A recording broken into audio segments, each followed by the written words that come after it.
Hello everyone and welcome to my channel. This is the 46th part of What If Deku Can't Stop Adopting Kids. Hope you enjoy. Link to the original story and author in the description. Chapter 247, Hero Killers. Endeavor sighed as he entered his house at the end of a long day of work. Being the number one hero was hard work. Even if he didn't really feel like the number one hero with those gammas around. It's likely the only reason they hadn't been made number one was because the rules when it came to artificial lifeforms were murky. And they haven't technically been made official heroes yet. As if All Might wasn't enough, now I'm getting outdone by robots. Endeavor sighed as he closed the door behind him. Then again, given the circumstances, that's probably a good thing, much as I hate to say it. In regards to crime, saying things had gotten bad would be an understatement. Ever since Midoriya and the MLA started fighting, it triggered quirk discrimination matters to explode on all sides. Then of course there was the weakening or outright destruction of several villainous organizations, and the defeat of All for One, making a massive power vacuum that every self-deluded villain with a decent quirk thought they could fill.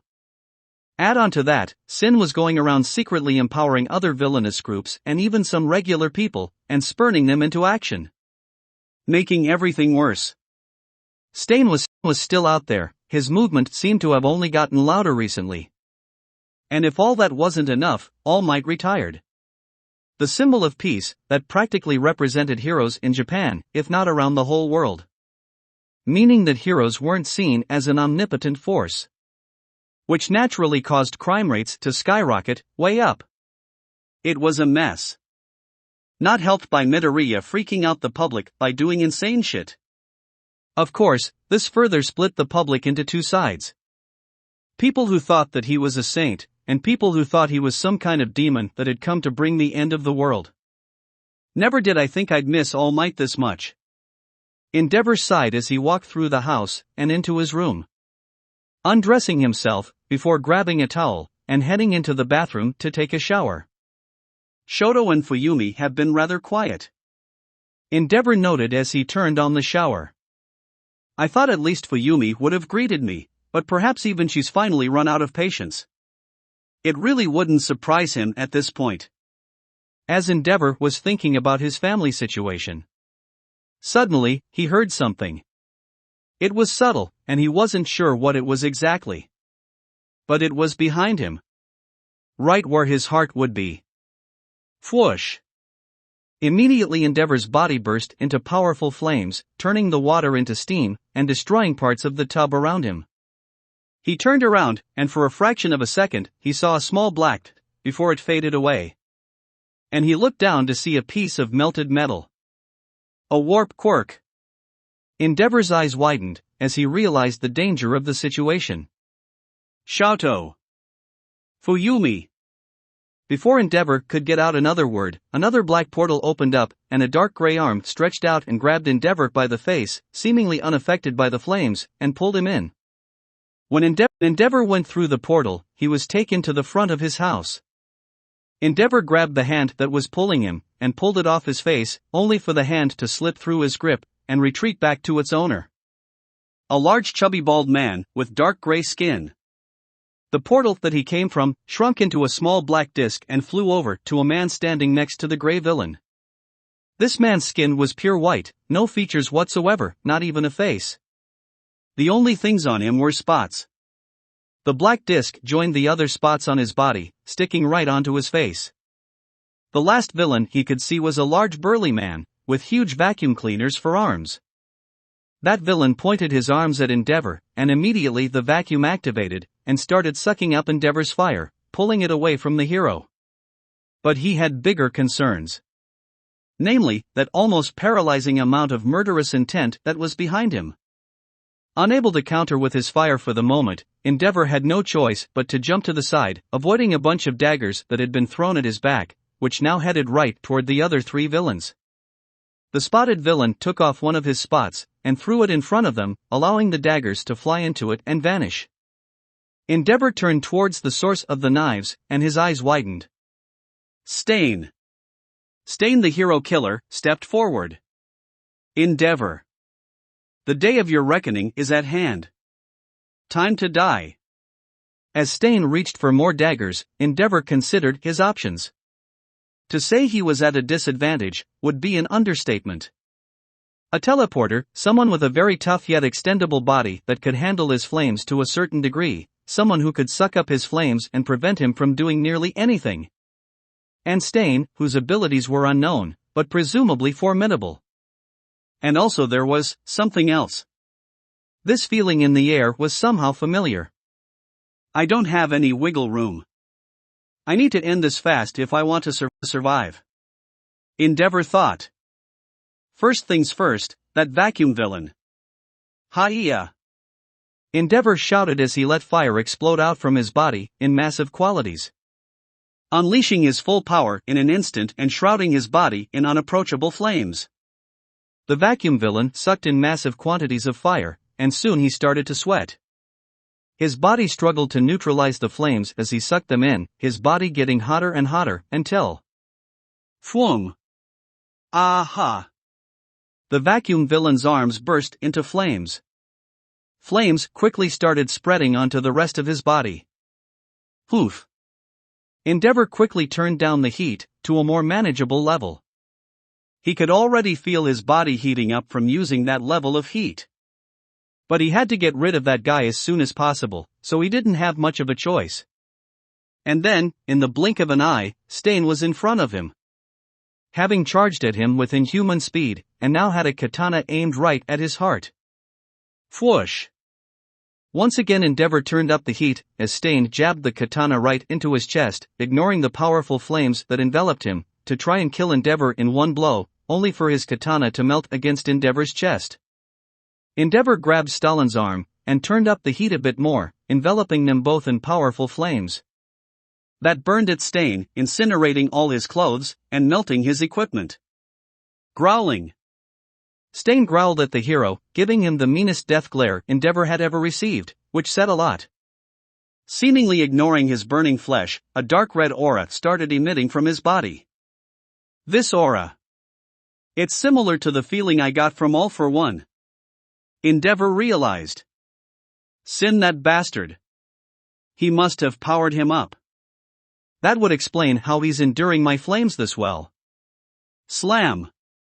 Stain decked Endeavor right in the face, sending him flying and crashing through the wall of his house, hitting the floor of his living room on his back. The hero killer charged in after Endeavor, and raised his fist to deliver another powerful punch down at Endeavor's head, but Endeavor moved his head to the side just in time, making Stain punch through the floorboard. Endeavor aimed his palm at Stein's face, to try and shoot him in the face with fire, only for Stain to narrowly dodge it. Endeavor was ready to shoot another blast of fire at Stain when a black portal appeared between them. The spotted villain came out of Stain's side. The Gammas are here. We need to go. Damn it! Stain swore.